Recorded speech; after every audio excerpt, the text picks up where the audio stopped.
You are listening to Missed Apex Podcast. We live F1.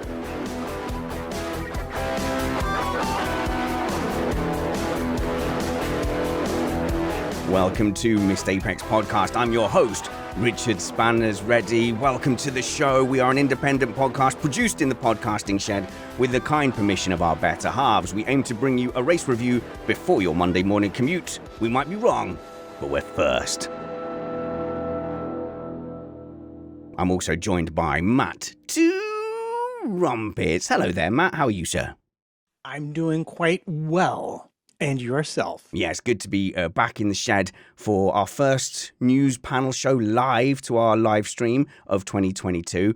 A slight difference in the introduction. Unfortunately, it seems like we are losing our battle to keep our original theme tune. So we're trialing out some alternatives. And that was from Pete Shilcock in our community. And we have a few other submissions and permission to go through music libraries from within the Missed Apex community, and I'm going to try them all out over the next few weeks.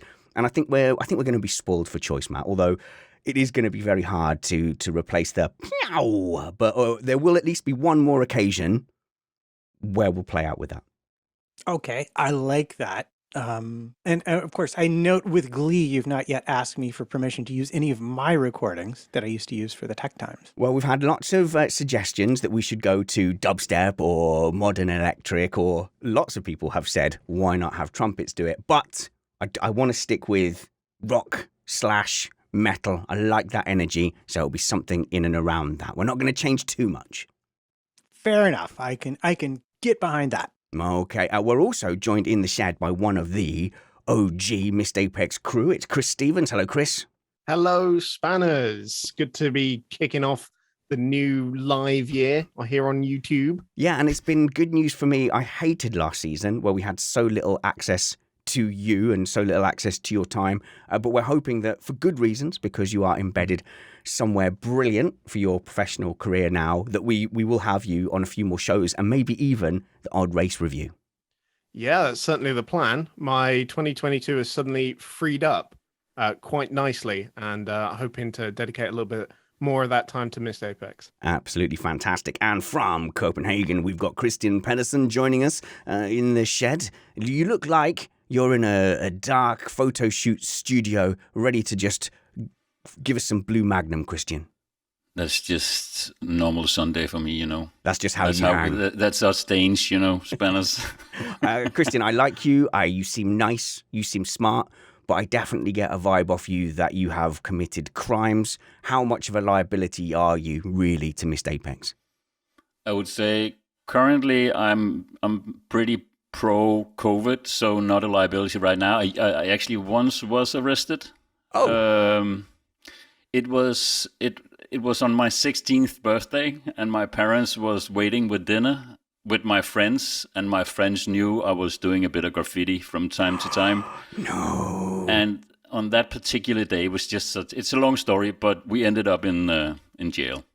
What do I say? My number one rule for appearing on Missed Apex Podcast is don't admit to committing crimes. Guys, let's go to the big dirty news before any of you are arrested. Big dirty news. Okay, that's it. Making waves in the news. Actually, Matt, it kind of wrote the show notes itself, taking all the credit away from you for writing the show notes. But the McLaren team statement from Zach Brown was quite the thing. And my goodness, if he wrote that himself, he's quite the writer. There was a certain element of TLDR to it, but it certainly gave the F1 media and content creation space a lot to talk about, and will give us a lot to talk about. Yes, well, I mean, I have to say, I've seen one publication make at least 5 different stories out of the one statement. And it was interesting because he commented not only on the controversies at Abu Dhabi, but a lot of stuff that we have been talking about and has been percolating all the previous season. But the biggest thing, and I know this is kind of an interest to you, is he was very negative about the teams wanting more money for the sprint races than they're already getting. Okay, well, when you say negative, he wasn't being negative about the sprint races themselves, but we have seen other reports that the sprint races might be under threat. I know, such a shame, because teams are saying, well, we need extra money in case we crash. There has to be some funds there. So Zach Brown isn't coming out and saying we shouldn't do that. He's actually criticising the teams wanting more money, or just making clear it's unworkable at the moment. Well, what he's making clear is that the FIA has already, there was extra money available in the budget last year for the sprint races, and there is planned to be again for the coming season. But the quote unquote top teams, and he does not name any more names than that, so I'll leave it to your imagination to pick the team you like the least or most, depending upon your sprint race views, wants a significantly larger amount than the FIA has suggested. And that is a potential problem, because without the permission of enough teams, there will be no sprint races this season. How much did Ferrari want? The rumor for one team was they wanted an extra $5 million. Ooh. So yeah, versus I think it was about 2.65 if you did all the math from the FIA offer. And his thing, and I think he's absolutely correct about this, is he says, look, this is just the top teams trying to drive a hole in the cost cap, because they don't want to have to budget anything. They want to be able to do all the developing they want to do. But once you start to getting these numbers, you start leaving the small teams behind again. And why have a cost cap at that point? Yeah, sadly, it sounds like another situation of the teams running Formula One. And this is a very interesting time for Formula One, the FIA in general. How is the new FIA president going to stand for this? Might he intervene? This is purely speculation at this point, but I would hate to see another scenario where the teams are trying to run the sport and Formula One lets them get away with it. The thing is, Kristian, that was a lot of the Zach Brown comment was about teams having too much power. I'm not sure if he's driving a narrative, maybe sort of, we talked about this before we started broadcasting just a tiny bit, Chris and I. Is this a Mercedes narrative? Yeah, it is a Mercedes engine. As Chris said, there's no badge on, and that is true. I agree totally with Matt and Chris, but I also want to mention that the rules in 2021 was like a test. So if you put all the money together, they would originally get paid extra for doing the sprint races, and put them all together, the new amount of sprint races, you would get a certain amount, which would be much higher. And I think the 5 million is about like the double of that. So it's sort of like it's not just like saying we want what we agreed upon. It's like we want what we agreed upon plus double. So it's kind of strange move, actually, I think. Yeah, well, it's, again, if you take him at his word, if you take him at his analysis of the situation, it is the top teams just trying to wedge extra room for their own development, not wanting to give up their competitive advantage that they have due to money.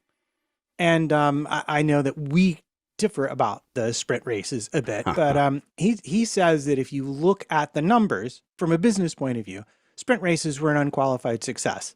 And I know that makes everybody irritable and unhappy and angry because of how it affects the championship. Roger. But on the other hand, bankrupt F1 is also bad. True. So Matt's absolutely right. From a business point of view, it makes absolute total sense in the way it kind of energizes an entire Grand Prix weekend and puts things of real value on every day of a Grand Prix weekend, which for the people at the race is a fantastic thing. I know we've talked a lot about how it hikes up the prices for a Friday ticket, the effect it has on broadcasting, etc., etc. But at the end of the day, if it makes a good business sense, then that's what Formula One is going to try to do, unless the teams cannot agree on this extra 5 million, in which case it will be bye-bye to the sprint races. And that is going to have quite a big impact on the season, because that's not only, points for the season, but it's also mileage. It changes the way you approach those 6 Grand Prix now.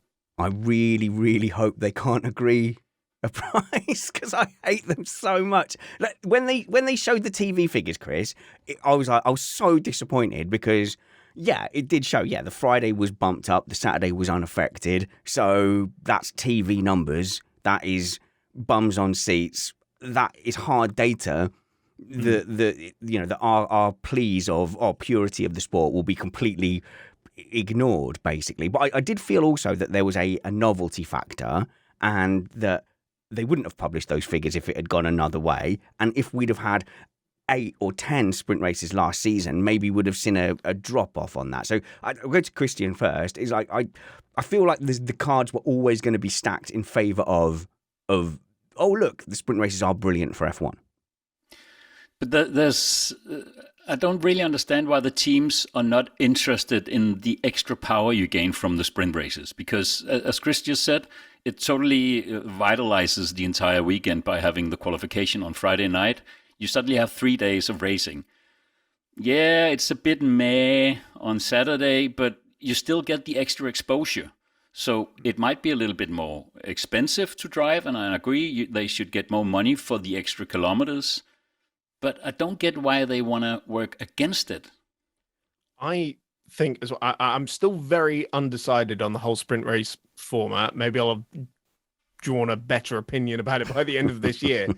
But the sprints themselves were not fantastic. I think we're all agreed on that. But the 3 sprint race weekends all had pretty amazing Grand Prix themselves. Now, whether there's a direct correlation between the two, I don't know. But certainly Monza wouldn't have shaped out the way it did without the sprint, for example. Matt. And I love the idea that all the sprint races were Am I the only one who remembers Lewis Hamilton in Brazil? Yeah, okay. Yeah, hang on a minute. So you're saying if like some random disqualification from a test from a wing that they never got to see and inspect, by the way, that Verstappen manhandled. I'm only joking. But it took that very dramatic and quite rare thing to happen on a race where Mercedes looked massively dominant. If that same penalty had happened to Vettel, it wouldn't have been so spectacular. And in fact, if that had happened to Hamilton earlier in the season on that same track, without the engine advantage that they had, it also would have fallen flat. So that was a perfect storm. I'm not using Brazil as a way to say that the sprint races were brilliant. The Mercedes engine and Lewis Hamilton's masterful overtaking made that sprint race brilliant. Naturally, that would have been a dead rubber, much like anything else. Look, Matt's fuming, hands up everywhere. So let's go Matt, Kristian, Chris. I'm just laughing because to me, it's like lottery tickets. The more of the things you have, the more likely you are to get those scenarios that are so exciting. I mean, it is a bit genius. But the bad news, I think, for you is that the sprint races won't go away forever. They'll only go away this season, and then they'll be voted in through the WMSC, and then that'll be that. The teams can hold them up only this season. So the question is, how much influence do you really want to have? And we might just be seeing some very high stakes poker playing right now from the top teams trying to get every advantage they can. Well, I think Spanos is right in that perfect storm created the Brazilian Grand Prix weekend, the Sao Paulo Grand Prix weekend. And I think even if it was Bottas who was put at the back of the grid, it wouldn't have shaped out the way that it did. And it's a team play. It's a play by the teams to weasel a little bit of extra money out of it, and I think they need to stamp this out quick as possible. The only thing lagging is for the Saturday to mean something. It has to. You have this feeling after the sprint race that it's like, so yeah, well, that's just how they start tomorrow. So yeah, that was nothing. If it means something, then they can get away with it. Does that mean more points? I'm not sure if it's points or could it be, and I haven't cracked it. I haven't cracked it. Yeah, well, more points is what they're discussing.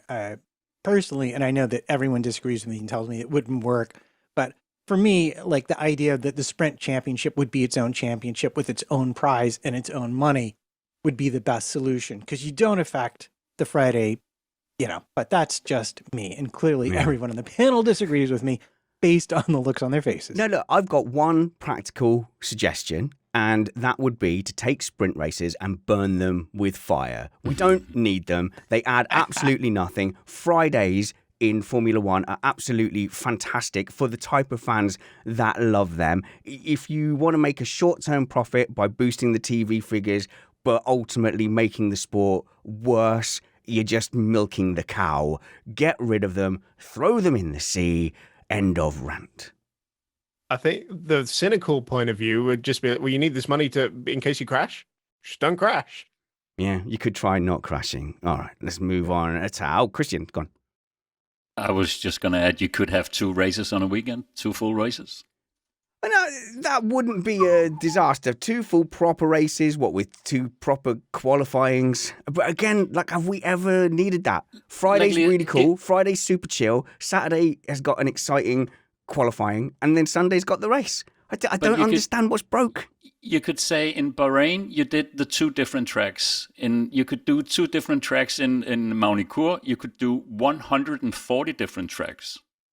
The Grand Prix could last like half a year. Yeah, that's true. I'm just throwing things up in the air here. Yeah, and for the Monaco Grand Prix, you could do 1 race at Barcelona, and then you could do race 2 at Monza, couldn't you, Chris? You're seeing a glass half full here, Spanish. Chris. Yeah, I will disagree on your stance on the Fridays slightly, because Fridays are great for people like you and me, but we're a minority of the fan base, and from the business point of view, it doesn't make sense, does it? Why can't they accommodate exactly what I want? Stupid F1.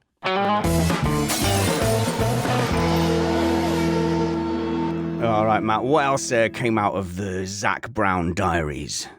Well, you might not be surprised that he had some complaints about the stewarding and inconsistencies of the stewarding as well. Yeah, Matt, have you seen the Junior Series races? Is it Formula Asia that was running today?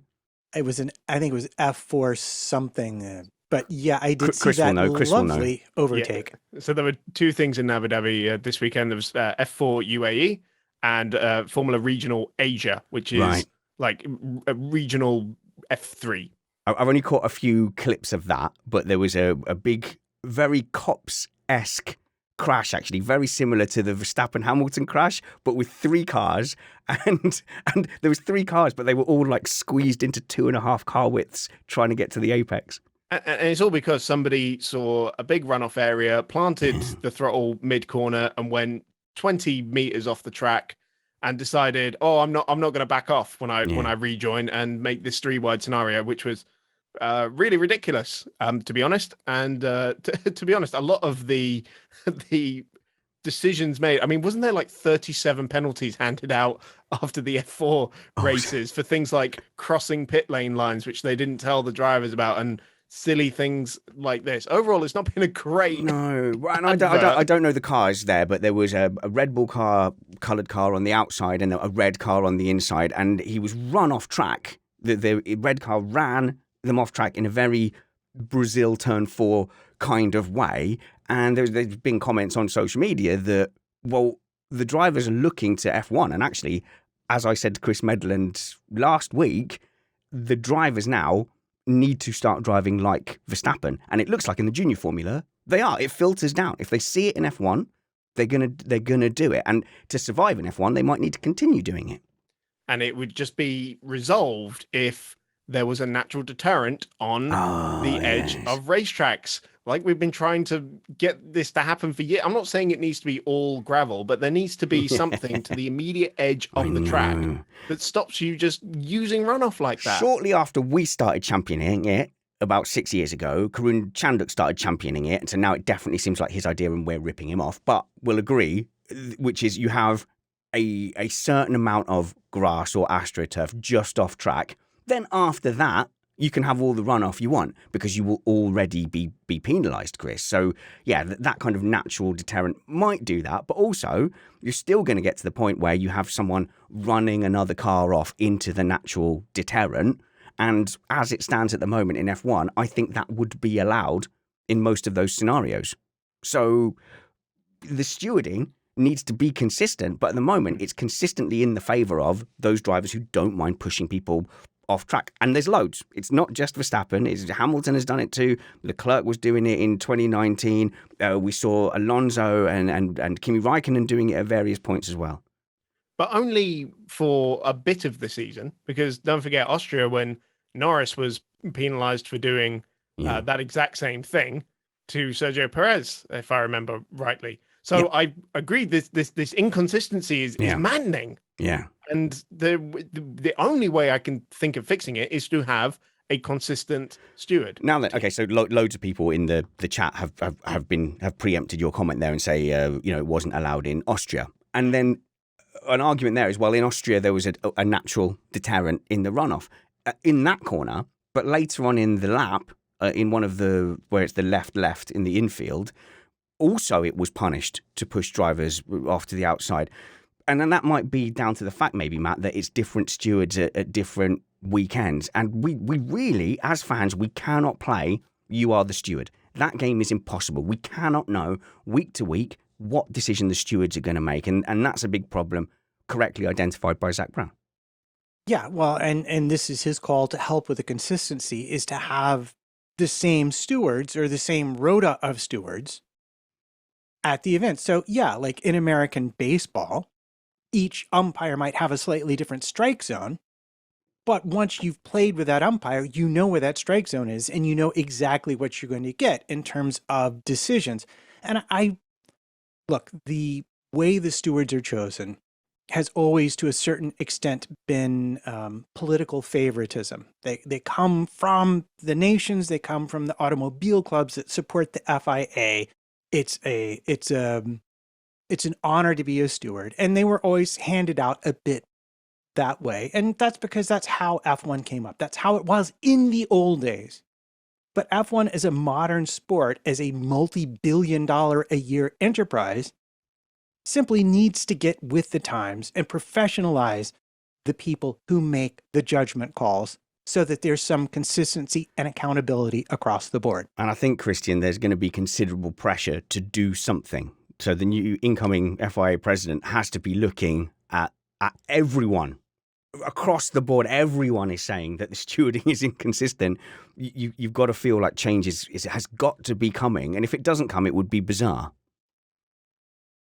So I think there's a lot of things moving in the direction of something being possible of change with a new president and the way the pressure keeps building, and actually also the timing of Zak Brown's comment here, because we are like in the dead water of news in Formula One this time of year. Yeah. The only thing we get is like a teaser for the car release in a few weeks' time. That is it. So him making this statement now and making it so square and so black and white is a sign that within the paddock, at least from my point of view, there might be a muscle now to make a change. But just as Chris was saying, I'm pretty sure we need some folks people can trust. I'm gonna suggest maybe something like I would say Nico Rosberg is a fairly unbiased ex-driver who knows a lot. And if you I know it's very dangerous to throw names in there, but okay, I have comments on that. If we want to start having a segment of who do we think would make brilliant driver stewards, we can have a conversation. So let's do it. We can do that. Where does that leave us, Matt? Because when we spoke to Chris Medland last week, yeah, I said, is this just a continuation? And actually, Chris seemed very positive that no. The vibe I got was basically, no, there is some change coming, but he's not going to rock the boat immediately. Yeah, well, the thing you would begin to see is more like they have the driver steward already. So you could see people coming from F2 and F3, race directors from other series, and having just one guest steward or two guest stewards so that they are diluted, and that you have, of the four stewards, I don't remember how, that you have two or three that are going to be people who do all the races, and then maybe just one guest person who's still part of the weekend. Okay, so EJ in our live chat. Hello, live chat. Our patrons have jumped into our live chat there. Support us at patreon.com/MrApex. EJ has said in Gran Turismo, this will upset some people, They have it sorted with one or two slow down zones where the car slows down automatically. And look, I know people are going to get upset with the video game solutions, but iRacing has a solution where if you take that off track, you then have to serve it's automatically given to you. You take a shortcut or you run wide in certain zones, and it will say you must lose 1.2 seconds in the next lap, and obviously don't do that by just slowing down in front of Lewis Hamilton. Just slowing down in front of the other car. And I think these electronic solutions are probably going to eventually be the way forward, Chris. Anytime I mention it, people go, oh, you can't just slow down on a track. But if you have, for example, an electronic solution where you lose 10% of horsepower when you go off track, the car behind you that goes off track also loses 10% of horsepower, and you get it back the second you go on track. And these electronic solutions, they're not technically hard. This is not new science. This is not new engineering. Why not just apply it to the most technologically advanced motorsport on the planet? So my issue with the slowing down thing is that I just envisage this scenario where you're going to have somebody right up the backside of someone who will get the slowdown and will just be rear-ended. Because if to rear end them, the car behind would have to also be off track and therefore also get the slowdown. Not necessarily. How? I'm saying if you're off the track, that's when you get the slowdown. So to hit that car, you also have to be off track. But I don't see that panning out the same way, because eventually they've got to come back on track and will probably still be slowing down. The problem of people exceeding track limits is not really a problem when they decide to enforce the rule properly and just delete the lap time when they go over the white line. It's simple to do because they have the GPS data. That doesn't have any effect during the race. It doesn't have any effect during the race. And I just want to say, yes, they've got to come back on track at some point. Yes, it's your responsibility to rejoin the track safely, as it always is. You come off track, something's going to slow you down. You need to rejoin the track safely. Well, you do it. Yeah, okay. You do it 3 times, you get a penalty.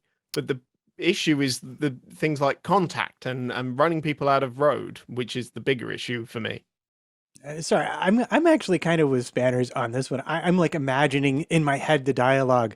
Race engineer, oh, they've just deleted your lap time. Driver, oh, tragedy. Oh, okay. no. Oh, no, I won't let that happen again. Well, when it happens in Q3, then it will matter. Yeah. No, for qualifying, that does sound like a good solution. Kristian, you were trying to get in earlier. The way they do it when you have to recharge in Formula E, you have to go on, is it like a recharge? The attack mode. Yeah, the attack. You have to choose a different line to validate the attack mode or something like that. And they have to go on a wider route around the track. And it's so easily done in a hairpin or something like that. Just extend the track. And it's much more fairly than a drive-through or 10-second, or because it's up to the driver to do it in an appropriate way. So MotoGP uses the long lap, which is, just a similar kind of principle, really, and is probably the solution. Matt? Sorry, I was laughing. I'm just imagining the hairpin of shame. Exactly. People making comments. There's a lot of comments around the danger of it. Taking control from the drivers is too dangerous. But honestly, with engine mixes and the way they control the different axles of the car, it's not like a go-kart and you're just slamming the brakes on it on track as you're imagining. Like I have some limited engineering experience, and it really is technologically not as difficult as people are making it out. Kristian? I think the real problem, of course, we need to talk about the stewarding, and we need to talk about the process from the director and stuff like that. But the real issue here is it's a closed environment. So when they do something as wrong as in Abu Dhabi, you can't really question it. And if you can't question it, what are you left with? You're basically left with like a system where let's compare Vettel driving into Hamilton in Baku, just randomly on the side, just pulling into him. When did he do dangerous driving? When did he do dangerous driving? That should have been a clear red card, and that would have been a clear red card in every football match. Yeah. So and you cannot have. And later he used the F-bomb towards Whiting in Mexico. That should have been a clear red card as well as I'm just gonna say it, Verstappen in Qatar. That should have been a clear red card. Yes, I agree with pretty much all of those. So, if you want to compare it to football, David Beckham versus Argentina in the second round of the World Cup in I don't know. You know, he got the red card. He got sent off. England got knocked out. The ruling behind that is retaliation, and anything that is deemed aggressive like that. Yes, you can drive and compete aggressively, Kristian, but when it becomes that kind of flash to bang, when it's a temper driven action that's not sporting like Baku. Yeah, I think if you did just start just red carding drivers, black flagging drivers for that, it would cut that out. To be fair, it's not been a huge problem in F1, that kind of retaliatory driving. And it's not, we're never really discussing the black flags because the black flag is unusual and it should be unusual. But we're discussing, like, is that a yellow? Is that not a yellow?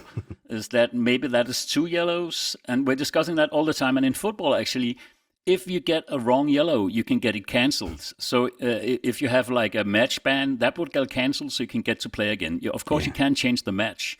But you have like somewhere you can go with your appeal or your case, and that is what we're missing here. There's nothing left if FIA just says no. Yeah, and I think, okay, so you use Abu Dhabi there as an example, and the fact that they kind of shut down the appeal, and it looked like there was.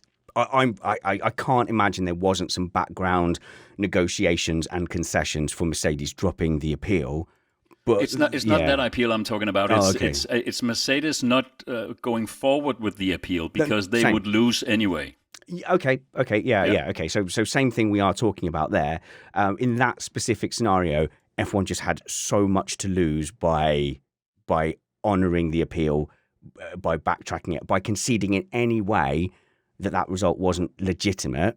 They're essentially, they're saying, well, the result wasn't legitimate. Okay, can we change the result? Can we invalidate the result? No, we're not going to. It puts them in too hard a position. So for that particular case, they doubled down, and tactically, I see why. But Matt, the general kind of appeals process seems to be a little broken as well, because the whole Brazil appeal, where they couldn't even, the appeal itself was rejected. They wouldn't even hear the appeal again. Yeah, and to me, this is where you start to get a better return on your buck with consistent stewarding, with professional stewards, with agreed upon interpretations of situations, because you're not blinded to what the outcome's going to be. And you know the rules. It may not be a level playing field, but you know the playing field that you're on. And right now, the way the FIA has always worked, and this is my interpretation of it, is they will be wrong. They will know they are wrong. They will never admit they are wrong. They will just quietly fix it sometime down the road without admitting ever doing anything wrong. And for a fan and for a sport, because to make sport fun, there has to be an element of fairness to it.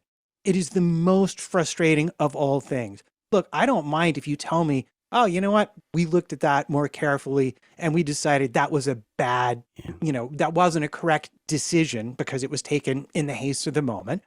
And we decided that sets a bad precedent. So we're going to do X, Y, and Z about it. I would much rather have that than what we have right now. And I just hope that this process that's underway leads us down that path a little bit.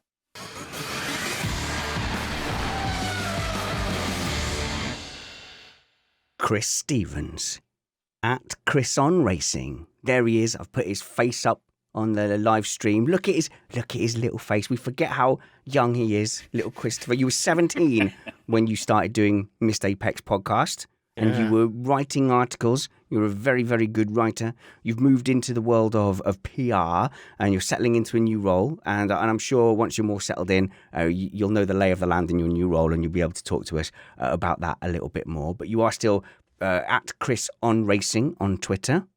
That is me. Yeah, and on Instagram, if you want my going on personal life. Yeah, what's going on over on your Instagram? Is it all pouty selfies? What's happening there? No, it's all cat pictures. Right. Of little Ren. And there's a photo from last night. It was my dad's 50th do last night. Ooh, 50. And he got a MotoGP cake. Wait, I took a picture of that. Is Trumpets older than your dad? Yeah. Wow. Okay. Like did your dad turn 50, you said? Yeah. Yeah. I'm 50 as well. I could be your dad, Chris. Yeah, we could How all about be. that? We could all technically be Chris's dad. But Basically. Chris, the reason I love having you on here is there's not just your stunning good looks. It is because you always have your finger on the pulse of news in Formula One, and I absolutely love going to you to hear the drumbeat. I don't put my ear to the ground. I put my ear to Chris Stevens. How likely is this McLaren Audi stuff? McLaren Audi is an interesting one.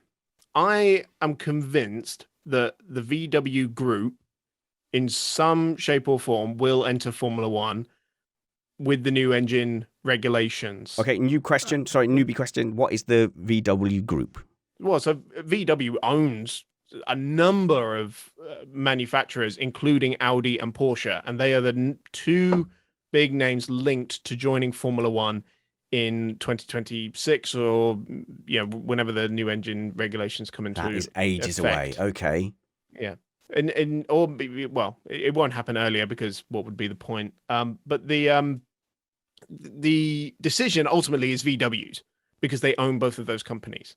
So either one of those two could come in and partner with Red Bull or partner with McLaren.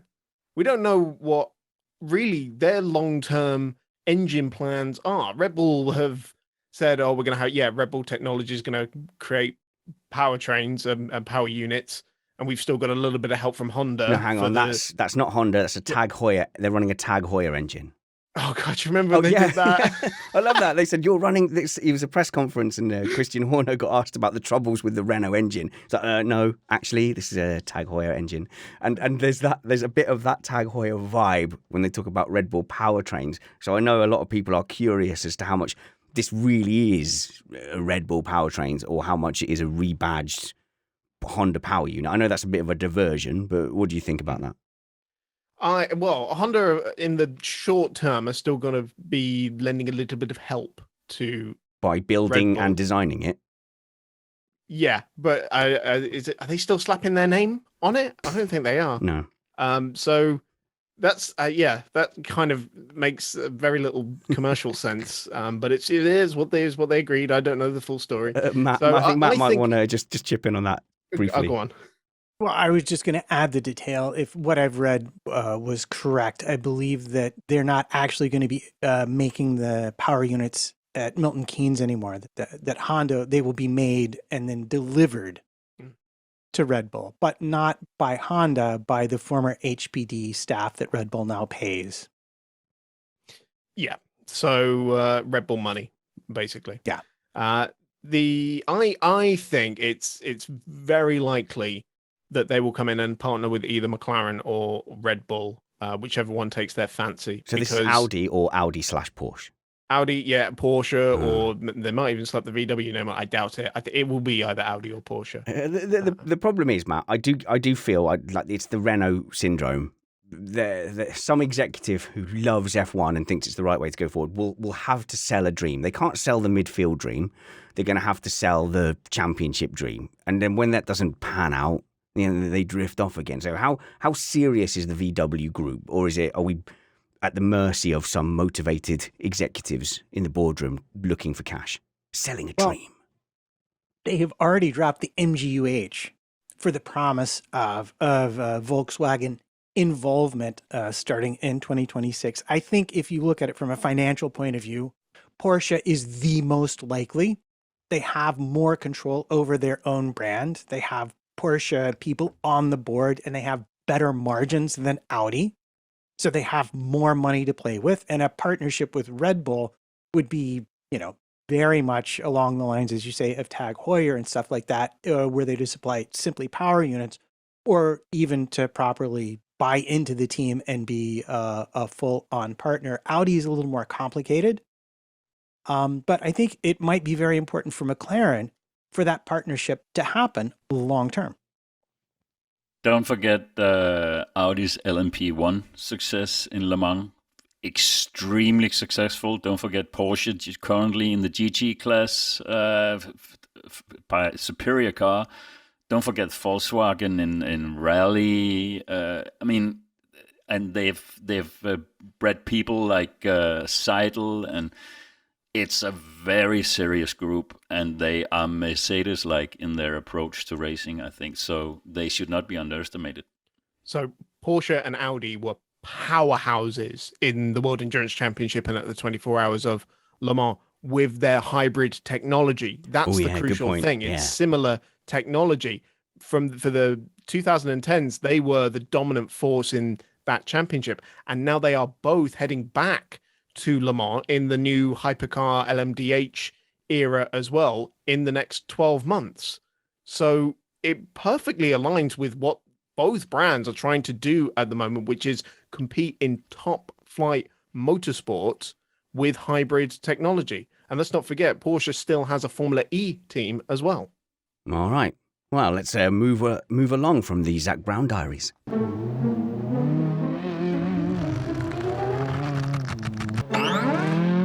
Okay, let's go to my favourite team, Ferrari, the Scuderia. I don't know. What's the full name of that team these days, Chris? What do they call themselves? Scuderia Ferrari. You have to say it like that, do you? Yeah. Okay. You have to put the emphasis on. Anyway, with Santander. As a lifelong Ferrari fan, as someone who knows of Ferrari, it was really interesting to see the FIA Ferrari loop with the rumours about Jean Todt that were being promoted by Joe Sayward. They didn't seem to materialise. Joe said, that was the vibe I'm getting. It no longer seems to be true. Jean Todt back to Ferrari. Firstly, is it dead? And secondly, would it be significant? Oh, I don't know if it would be dead. Is it dead? I believe there's no smoke without fire. And I heard this from a lot of people in the paddock. A lot of people were saying it. So I think it certainly was possible and likely at one point. Whether it's still likely now, well, we'll see over the next few weeks or months or so. Would it be significant? In a way, yes, because Jean Todt has had full access to, whatever he's wanted to as the FIA president for the last 10 years, and is bringing that knowledge to Ferrari if he goes. Yeah, so he's Ferrari through and through. Could you remind short memoried people like me and newer fans of his Ferrari history? So Jean Todt was part of the big team that was made Ferrari's success in the early 2000s with Michael Schumacher, with Ross Brawn, and with Michael Schumacher, the obviously, Death Star. as well. So he's Darth Vader, basically. Maybe Ross is that, and he's Tarkin. Don't forget, Jean Todt was the way he dominated Ferrari was he was the first one to actually get permission to create his own team, do things as his group wanted. And that is how he and Schumacher and Ross Brawn and all those guys came to success, Chris. Well, it's the crucial thing when you represent a major global manufacturer in a sport like Formula One, for example, is to really separate the automotive from the racing side of things, because that's why teams like Toyota failed, because they massively underestimate how different running a Formula One car is to making a road car. Renault. But it would be a bit like Ron Dennis returning to McLaren. If Ron Dennis had been the FIA president, there should be some kind of rule about this. Don't you remember, Matt? There was the Toto Wolff rule that they were talking about. They didn't want someone from Mercedes then going and being in charge of the FIA. But now we've got this full circle where potentially Ferrari have their Darth Vader go and be the Emperor and then roll back again. I think it would raise questions if Jean Todt did that and then Ferrari suddenly went and won a championship. You'd go, oh man, this is Bridgestone, Tiregate all over again. It would feel odd, wouldn't it? Yeah, and I mean, look, I don't think he left Ferrari entirely of his own accord. I don't believe he had great relations with Luca de Montezemolo when he departed. But him being FIA president for all these consecutive terms and then going back to a team has got to be way more disqualifying than Toto Wolff wanting to assume control of a commercial partnership to represent the business interests of Formula One, because FOM doesn't theoretically have any sway over the rules and regulations. The FIA, on the other hand, makes them up and is absolutely responsible for them. So and there's this problem with Budkowski going to Alpine or Renault at the time as well. He had a extra huge long gardening leave because all the team's plans crossed his desk at the FIA. I know this is a bit of a different topic, but it's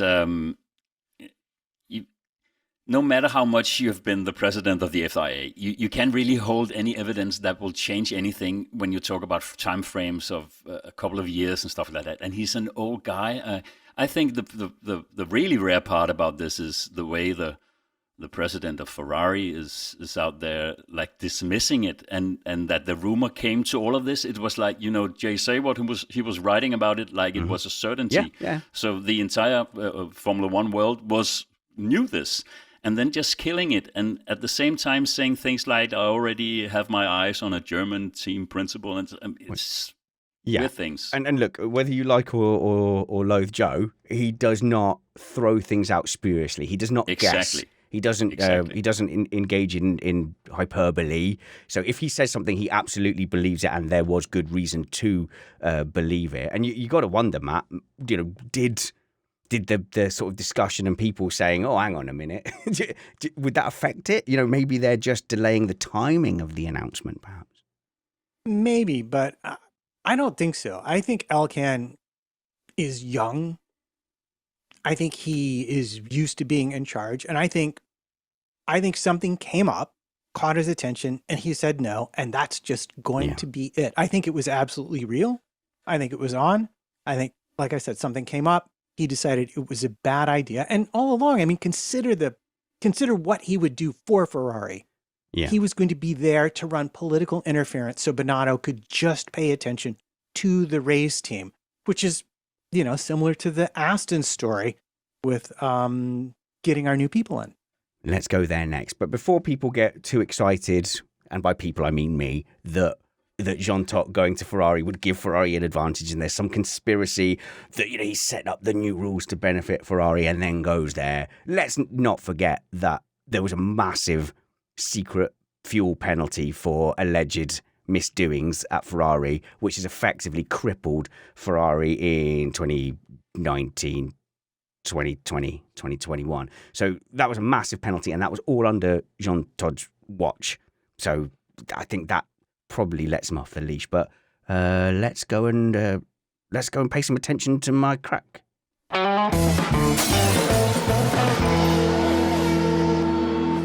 I've been waiting for this, Banners. Oh no! I thought you'd never say it. I promised I would get over it last week, but I'm still not over it. Matt, Mike Crack. Michael, his personal assistant, Ben Dover. No, don't. Mr. Michael Crack has taken over at Aston Martin. You say things now. Yes. I'm just going to... Yes. Well, this is the team principal they want. They've got Martin Whitmarsh now. And happy days, they've at last got Fallows coming to them from Red Bull, although he's joining, I believe, in April. So too late to have any influence on anything more or less for this season, which is, I think, what Red Bull always wanted. But this is... Larry now has the team he wants in charge. And it could be a really, really good choice. He has Formula One experience. He has experience as head of motorsport at BMW. Yeah. People say very good things about him. This could be a Seidel level appointment. Well, yeah, and Seidel, who came in with absolutely zero fanfare and creates none, nor would purport to claim any, seems to have been doing quietly a great job. But maybe we can just set the scene, Chris, again, just for me or newer F1 fans. What is the structure at Aston Martin? Can we just go through that again, just to get it clear in my head? Where do you think we're at? It goes Stroll, Whitmarsh, and then Crack as team principal. Right, because okay. what Martin Whitmarsh oversees is beyond the Formula One team. Okay. So let's compare this. Let's compare this to other team structures. So what is Crack compared to Red Bull? He's Horner. What is Crack? Yes. What is Crack? Matt, stop it. What is Crack compared to Mercedes? He is Toto Wolff. Well, Toto Wolff isn't technically called the team principal. Right. He's got some funny title and they have a weird structure, but he's He's a Seidel, he's a Horner, he's a Franz Tost, that level. He's in charge of the Formula One team. Okay, Kristian. I find it refreshing that we have a tendency in Formula One these days to get personnel in such high level positions that's not like paddock trash. It's a very harsh word, but there was like a tendency maybe 15 years ago. You had to do well in the paddock to be a team principal. I see. Yeah. You have to be the flamboyant type. You have to, and that it's totally gone. And I really appreciate it and welcome it with all of my arms. Seidel is a good sign. Capito is a good sign. La Capito, as it's apparently pronounced. Anyway, and Mike Craig is as well.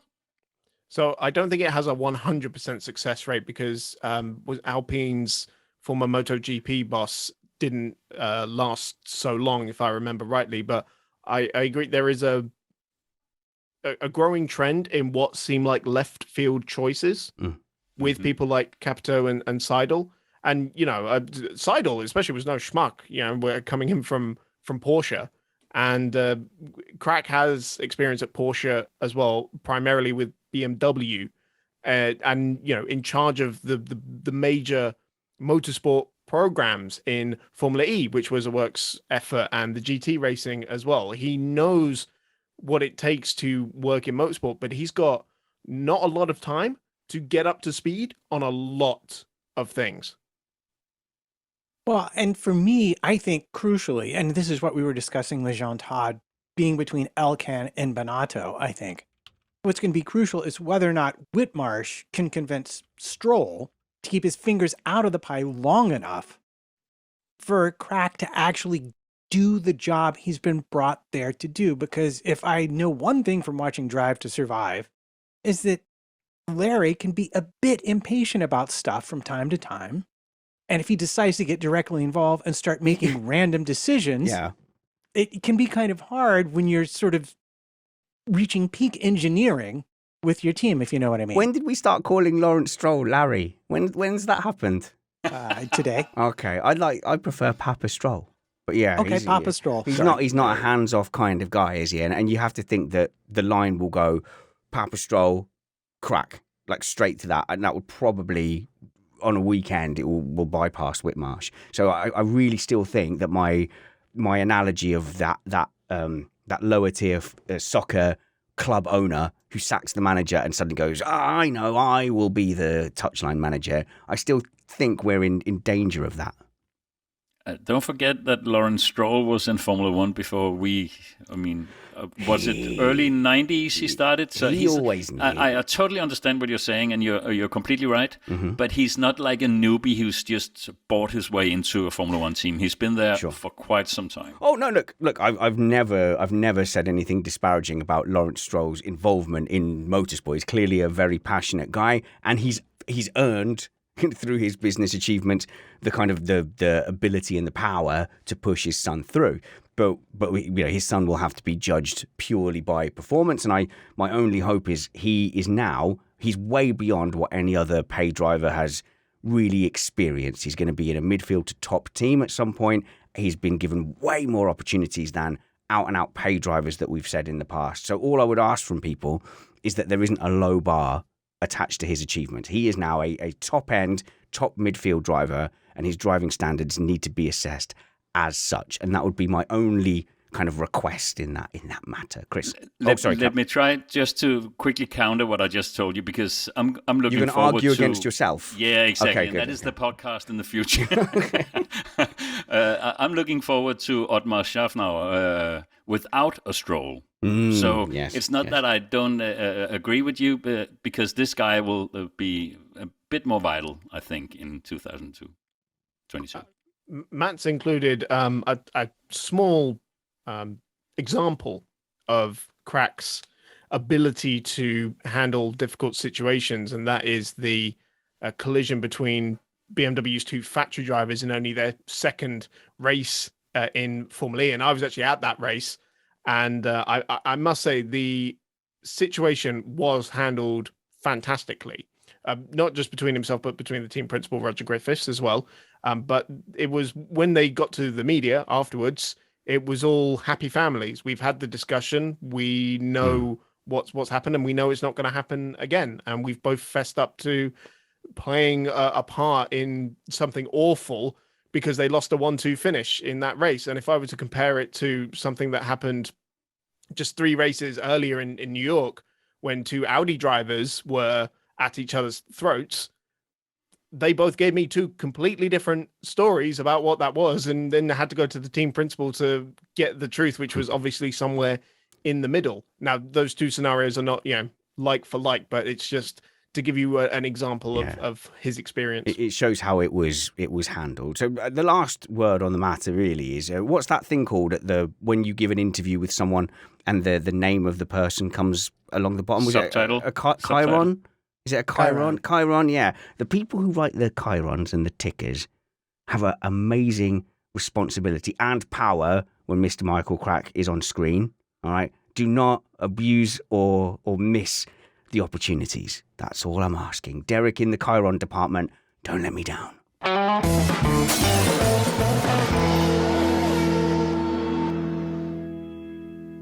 Okay, let's go to Alpine. Chris Stevens. We'll go to you for this again.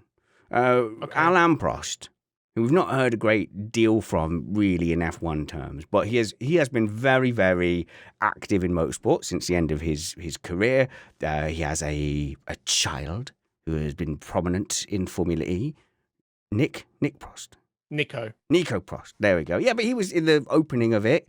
He was very involved, and they did the whole Senna Prost with him versus Bruno. Yeah, never really played Bruno out, Senna. did it? Yeah, but they tried. They tried to force that.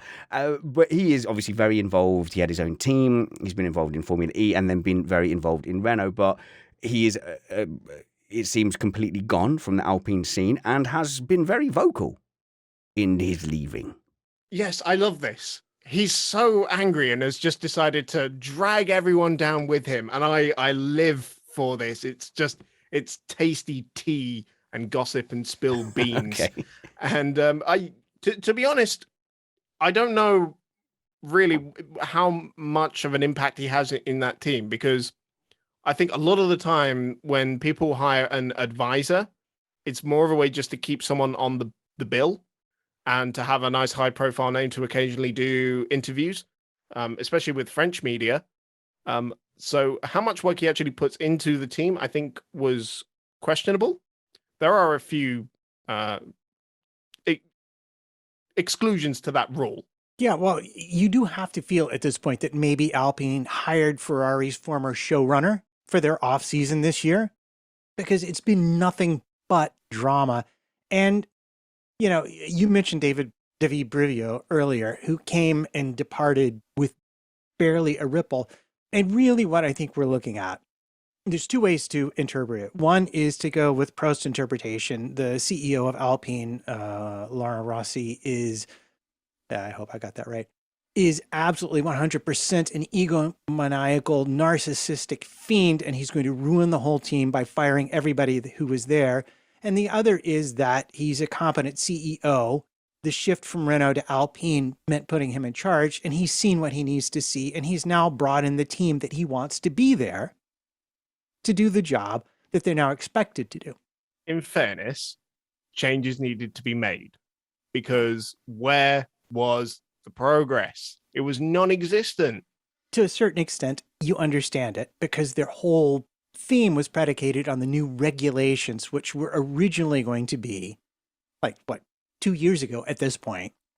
They were essentially racing with a 2019 car because they kept on kicking it down the road till the new regulation showed up. So that part of their lack of progress, I understand. But in a larger sense, I go back to remembering Carter saying we just want as many people. We don't care what they do. And I feel like that is perhaps what the new management has sort of focused on and is wanting to change about the culture of the team itself. There's a little bit of this advisory role that we see old Formula One drivers have in teams that could possibly be a little bit if you take over a team and there's this old dude from the past attached to the team, I think it sounds like it's one of those scenarios where they just wanted to get rid of that large bill every year because it was nothing. But it's always in Alonso's teams we have these things. Do you reckon you're painting this picture that Alonso's come in and kick stuff up? I'm just kidding. Also, it was wild speculation. I know. I honestly, I approve of that. Guys, this has been a fantastic news segment. We've got a couple of things coming up in this show. We are going to continue our Meet the Panel segment where I just basically get on a Zoom call one-on-one with one of the Missed Apex crew and just get a little bit nosy. So that will be coming up shortly. But before we go, we're going to answer some of the questions in our Slack group. The first one I'm going to put to Kristian Pedersen, who still refuses to have any kind of social media presence. So people can't stalk you and they can't follow you. But if we're talking Slack, can't people contact me through Slack? Oh, okay. So if you are in our Patreon Slack group, patreon.com/Missed Apex, I am, I think. you can go and find him in there as well. And I'm looking forward to doing our Meet the Panel with you, although I feel it might have to be X-rated and after dark if I get super nosy. Let's hope. So you've already admitted to one crime tonight. I have several. The question I'm putting to you, so it's quick fire, so it's only to you, is from Mike Stoner in our Patreon chat group. History shows that the new regulations mean a dull year, with field spread and lots of mechanical failures, plus early signs that Mercedes will be utterly dominant. So, Kristian, Mike asks you, will this be the least competitive F1 season in years? I do not agree with the premise, I must say. I do not have any indications that Mercedes will be out of the box quickest. And also, this is the first time in Formula One history that they have reinvented the rules the way they've done it. So I think it's going to be a very exciting year. It's going to be around 20 less horsepower from the fuel and probably around a second slower in downforce. But when the year is over, they're going to be faster than cars from the 21. Okay, brilliant. And let's direct our next question at Matt Trumpets at MattPT55 on Twitter. That's the me. Twitters. And if you want to find out exactly what's in Matt's political brain, you will instantly find it on Twitter on a regular basis at MattPT55. Indeed. Yeah. Watch me complain about the subways. If you want to see pictures of actual trumpets, that's all you tend to post over at Facebook as well. Matt Trumpets on Facebook too. Yep, and the daughter's baking, to be fair. Yes, pictures of the daughters. But you're on Instagram as well. So go and search for Matt Trumpets there. And let's all follow your wife as well at A Weaver Writes, an exciting and interesting individual. But also she writes books, which you can purchase to help Matt fulfill his dream of owning a Ferrari and giving up trumpeting because it's the worst instrument. Except for all the others. Right, okay. Yes, 3 buttons, man. How hard? How hard could it be, right? People really enjoyed our the Meet the Panel segment with you, Matt. Got lots of very positive feedback, and I'm glad all the people who don't listen to doom scrolling and remain indoors got to have a little insight into your world and your life. Yes, me too. The question you will be answering is from Sam Labine, also an American. Any merit, he says, to the rumours of these Honda power units being down on power this far out? Does it even make a difference? Does it even make a difference this far out? No, it'll make a difference when the last homologation deadline passes, which I want to say is in March. Beyond that, you will have a fixed internal combustion engine until 2025. So yeah, it's going to make a difference at that point. The 20 horsepower is due to the change in fuel from E5 to E10, meaning there's less energy in a kilogram of fuel than there previously was because ethanol has less energy in it than gasoline, because we all know that. Mercedes, Renault, and Ferrari have more or less, with their fuel partners, cracked this nut already. We have heard. It is understood. Yeah, I'm following all of this. But we've not heard that Honda has managed it, or not the artist formerly known as Honda has not yet managed it. Tag Heuer is undeclared on whether it's managed to do the 80 horsepower deficit. But they can't be 80 horsepower down, can they? That would be ridiculous. No, I think 20, 30 is probably more realistic. And this comment comes from Marco, first of all, and comes from January 9th. Second of all, we've heard nothing since then. I think, honestly, the bigger issue is I believe that Red Bull has a bit of a 2021 hangover in terms of their 2022 preparation, which I don't see Mercedes or most of the other teams having. So they will probably get there, and probably before the deadline. They generally tend to, but not yet. All right, calm down. It's not tech time. This was the quick fire end of show round before I rudely hang up on you. And for you, Chris Stevens, a question for you. We've already said follow you at Chris on Racing and follow your TikTok at Simple Crop Top Dances.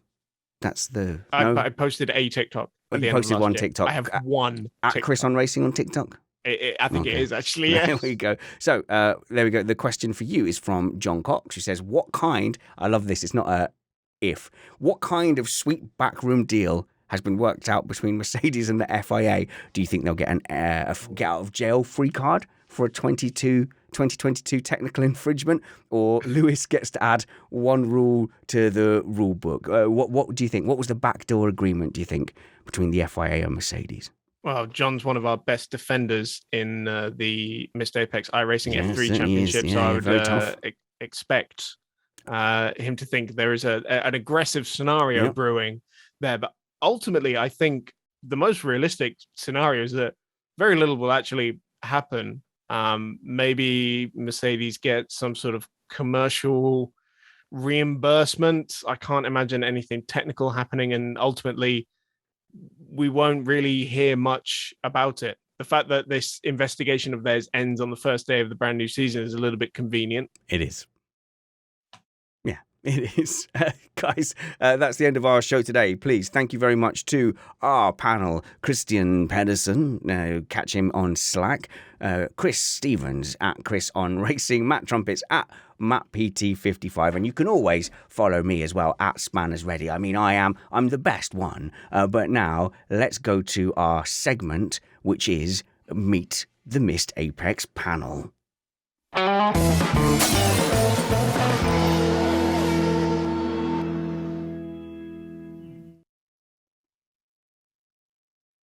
And now it's time to introduce Chris Catman Turner. Hello, Chris. How's it going? Yeah, really good, Spanners. I mean, we're recording this just after the Abu Dhabi Grand Prix, so a little bit smarting, but all is good, realistically. We had a great season, so I'm happy. You're not meant to give away the peek behind the curtain that we did this 2 weeks in advance so that I could have Boxing Day off. You've ruined everything. Okay, in that case, yeah, it's been a wonderful Christmas. I've spent it with my family, and it's been a beautiful, beautiful festive period. No, see, that's just a lie. What you've done there is you've gone too far the other way to accommodate me, and this is because, and I think I'm not the only one who says this, you are genuinely the nicest member of the Missed Apex panel.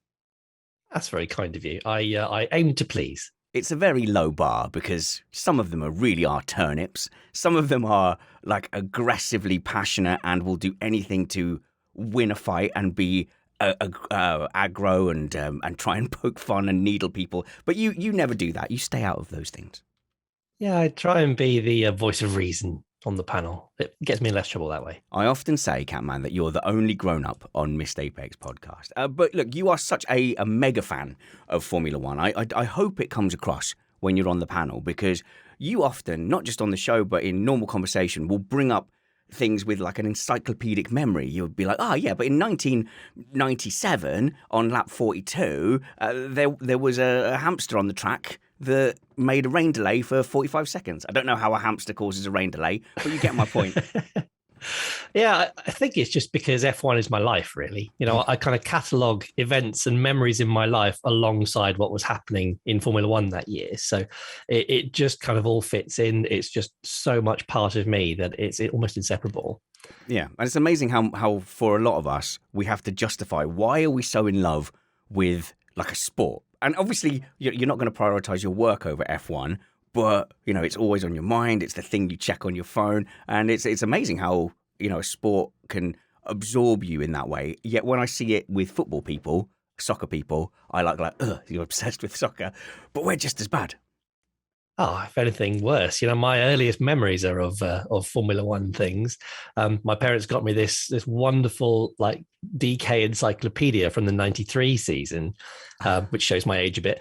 But it was I had all sorts of things like the drivers, the teams, the rules, the physics, everything in it, and it just got me absolutely hooked into racing. Okay. So were your parents into F1?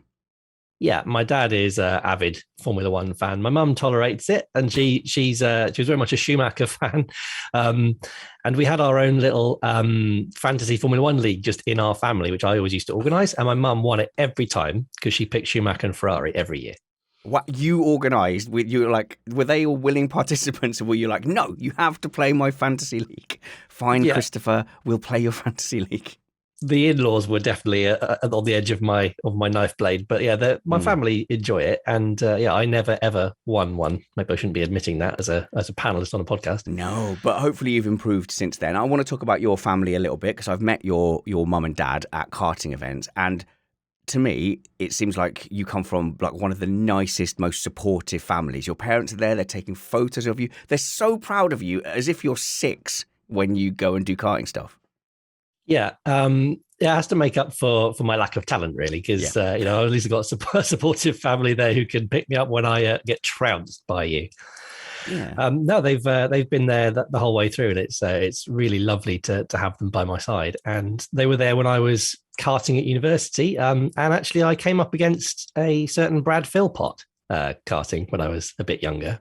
Why am I just learning this now? So you have raced. Well, Brad didn't go to university. He's a dum-dum like me. Yeah. So this was in the Red Bull kart fight. And that was back in 2011, I think. Yeah. But Brad won it. He did. I say I came up against him. I was in the same competition as, we'll put it like that. I didn't get quite as far as he did. No, you didn't get quite as far as winning the whole thing. But you were in that competition as well. Okay. So let's talk about your karting history a little bit then. So I'm going to assume, maybe unfairly, that was the pinnacle of your karting career. Absolutely, definitely was the pinnacle of my karting career. Because, I'm not being unfair to you now, but I would beat you now, I think, in a straight fight in a kart. Oh, you trounced me. Yeah. Absolutely. And I think I go about once or twice a year with my friends in the Helmet Club. And it's an awful name for okay, fine, the Helmet Club. But yes, you with your friend Abbo, and who's the other one? Yeah, John O'Neill. He's the Ferrari suit guy. That's why I don't know his name, because he turns up in a Ferrari suit and I just scowl at him the whole time. Yeah. And Nick is the Red Bull guy, and I, for my sins, own a Martini Williams race suit. It looks very good, but your mum, I'm sure, is not pleased that you wear a white kart suit, even though you probably wash it yourself now. But tell me about than karting as a kid. Did you ever have any aspiration to do it seriously? I would have loved to, but unfortunately I had other priorities, and karting is an expensive game, man. It is. It's if you've got to be, that's got to be your only thing if you're going to get anywhere in motorsport. I remember going to an indoor kart track with my dad and him just looking at the prices. This is in Colchester, and he was looking at the price. He was like, "Oh, it's such a rip-off. It's £1 a minute," and he was like aghast that like a half-hour session was like 30 quid or something like that. But yeah, the price can be immediately prohibitive. Even though, to be fair, you come from a fairly decent stock, it is still a big gulp, isn't it, to like get to the stage where you have to buy a go-kart or whatever. Oh, absolutely. And it's not just the finances, which are a massive, probably the biggest hurdle, but also just the time. You know, you have to spend every single weekend and a minute practicing and going to regional races that nobody cares about just to get a name. But I did race. Interestingly, my dad's company used to sponsor the McLaren team back in the '98 days, and I was a super sub on his go-karting team. Apparently, Ron Dennis was meant to turn up, but he got waylaid by something, and then and I stormed through the field and won the race. So if I got picked up, I would have been there. Tell me the Turner name is somewhere on a historic race car. It's not, unfortunately. He works for a company called Brocade, who used to sponsor one of the Audis in American Le Mans series, I think, one of the Gulf liveried. See, you never stood a chance then. So your dad is properly passionate about motorsport, isn't he? So, but what was he into? Oh, he loves Formula One. He took me to my first Grand Prix back in '98 at Silverstone. We were sat behind one of the grandstands when it was bucketing it down with rain, and we went back to the campsite and our tent had floated away. But ever since then, I was hooked. We've also been to about 4 or 5 Le Mans races, which I absolutely love. Yeah, absolutely love it. I can't get enough of that place. It's just if I'm going to be buried there, cremated there, everything. It's amazing. As much as I go on about tin tops, I'm jealous because my dad, and this is a bit of a confession here, it was, I'm so ashamed of this, he was a massive fan of Superbikes and MotoGP. So he would sit and watch that on TV, and he tried to convert me, but I resisted because bikes are basically witchcraft and there's no physical way they could possibly work. Yeah, you join the light side, and we're all better for it. What's it like to go to Le Mans and experience that? Did you go for the whole event? Oh yes, yeah. So we go for the whole week.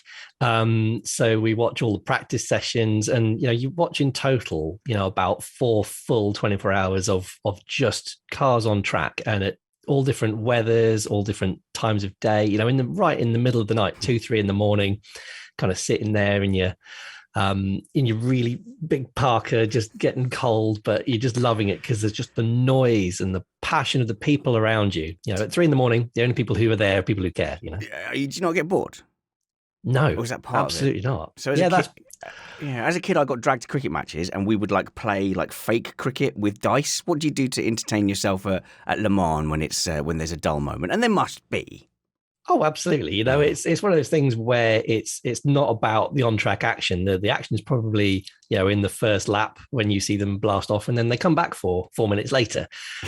So basically the entertainment is your baguette, your beer, and your friends. And, you wouldn't go to Le Mans alone. You go as a party. Yes, I bet. I mean, yes, I did manage to go to a Grand Prix, F1 Grand Prix race, and I ended up on my own. Actually, it wasn't fun on my own, and you couldn't get a good GA spot because the second you wanted to get up and pee, someone would go and take that spot anyway, so you had to time it perfectly. But yeah, I want to get personal now. I want to get, and with everyone that I'm doing this with, I want to get away from motorsport, and I want to know what you do day to day. You are, as your name would suggest, a vet. So, trigger warning for those people listening, he spends a lot of his days doing that thing with a big long glove, and then you go into the cow and pull stuff out. That's your whole job, is that, I imagine. I certainly used to do that first couple of years out of university. Yeah, absolutely. So I went to Bristol Uni and qualified from there. I love Met Bristol. My wife at Bristol as well. She's a vet too. Oh, did you? Oh, did you meet on the course? You were on your vet course? We did. We were the first week of uni couple. We were that couple, So you were a nerd at school. Then you went to university, and a girl spoke to you, so you married her. I mean, it's a good choice. She seems lovely. Yeah, that's pretty much it. But then we moved to Devon and started in mixed practice. So I was dealing with horses, cows, you name it, llamas, everything. But then, okay. So this is for commercial sites. So a farmer or whatever would bring his cow. Yeah, right, yeah. Okay. So at three in the morning, you get a call, and he'd say, come out and help me lamb my sheep. And I realized that mixed practice wasn't for me when I had to. I asked for some water and a bucket of water, and he brought me this bucket with an inch thick ice on the top, and I had to punch through the ice to get to the water. At that point, I realized that I'm a fancy pants guy who likes small animal comforts in London. So that's where I moved. And now I run a award-winning clinic in South London. Oh, slip the award-winning in there. What was the award for? Because if it's best reception area, then that's not as good as, say, saving the most kittens.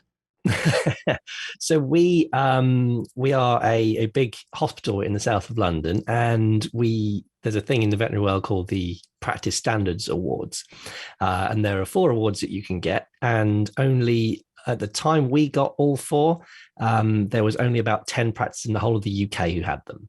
Oh, that's very good. Like a Michelin star, but pretty for much, cats and dogs. Michelin star for first opinion practices, yes. So we're sitting at that you top run end. the practice. Is it your practice? Is that how vets work?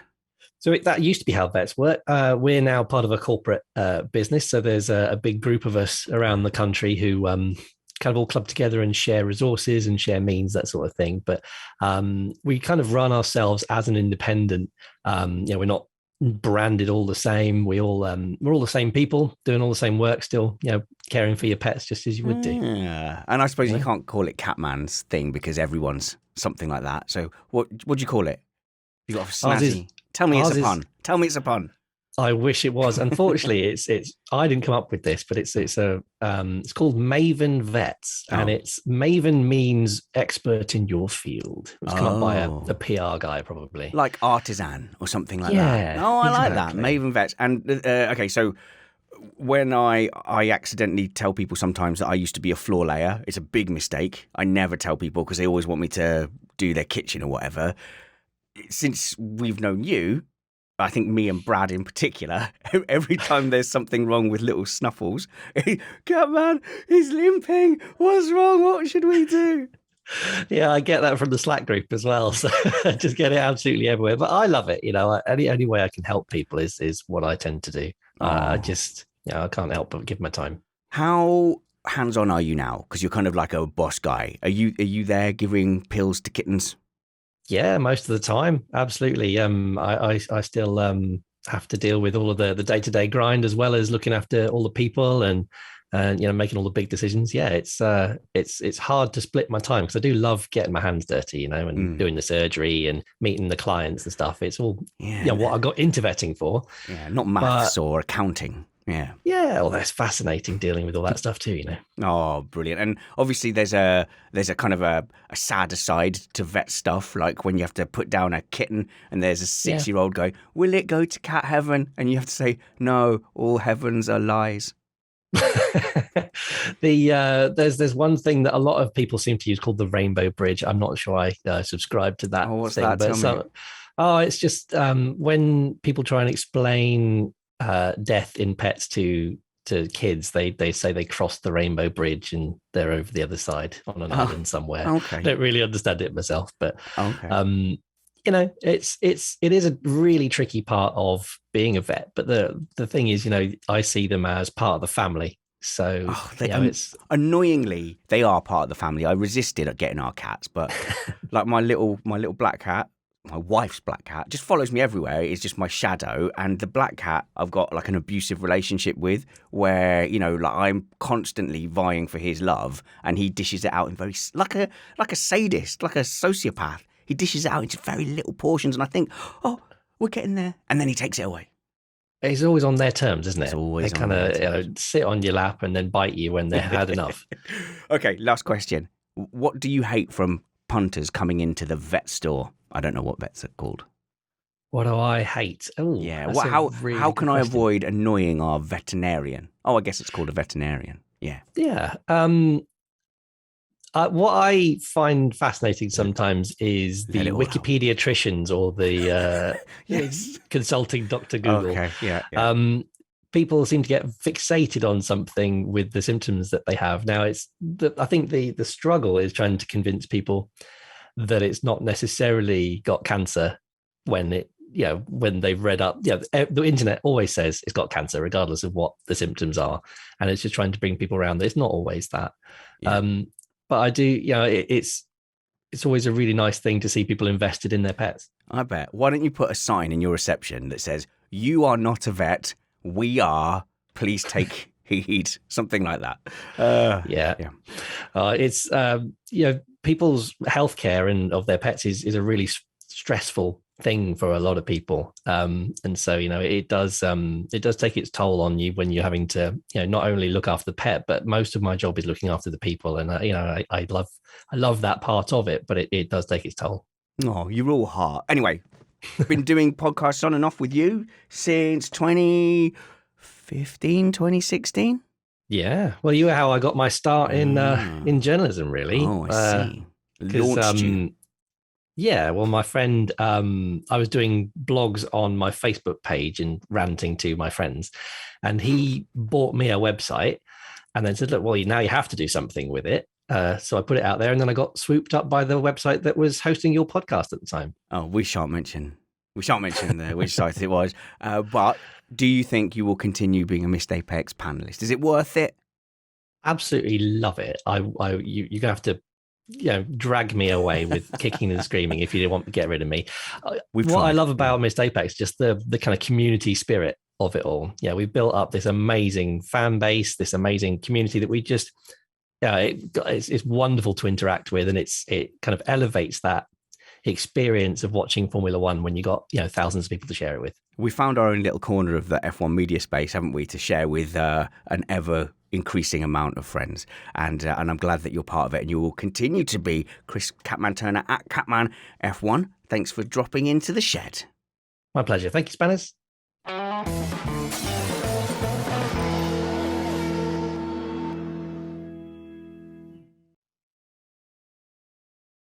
And we're back live, and I hope you're enjoying those Meet the Panel segments. We put them at the end of the show, and they are extra, so if you're not enjoying them, do feel free to skip past. But my main aim is that I want you guys to know the panelists as more than just a drop-in. I want to get you to know them the way I know them as well. And Catman is someone who's been in and around Missed Apex, I think it is actually since 2015, so we're talking getting on 7 years here, and is always a delight at Missed Apex events as well. And I've actually really tried hard to make him much more of a close personal friend, but he insists on living far away, and just we both have very busy lives. But that is a fundamental aim for 2022, is to get to know Chris Catman Turner a bit better, and I hope you've had the chance to get to know him a bit better as well. And we'll be doing loads of these with the Missed Apex panel all throughout the pre-season, which isn't very long. I was looking at the schedule the other day, and there are car launches for late February. There's tests in early March. So before we know it, we are going to be full on with the Formula One season. And I have to admit, I did wonder how hard it would be for me to get excited about the F1 season again. But it's starting to build, and yes, there is a lot of bitterness about the end of last season, but there is always another season. It is just starting to build. No, I'm not going to drop my anger about certain things, especially Abu Dhabi, but actually stuff that happened all throughout the 2021 season. But that will be a part of Formula One history. That will still be part of the sport I love. And no one season is going to diminish my love for Formula One, and there will be an ever-increasing burn in my heart to enjoy this 2022 season. If I survive the Death Star of Ferrari in the let's say turn of the century, then I can survive this. So I hope you'll be with Missed Apex for this off-season journey. We'll be back with you next Sunday. Until then, work hard, be kind, and have fun. This is Missed Apex Podcast.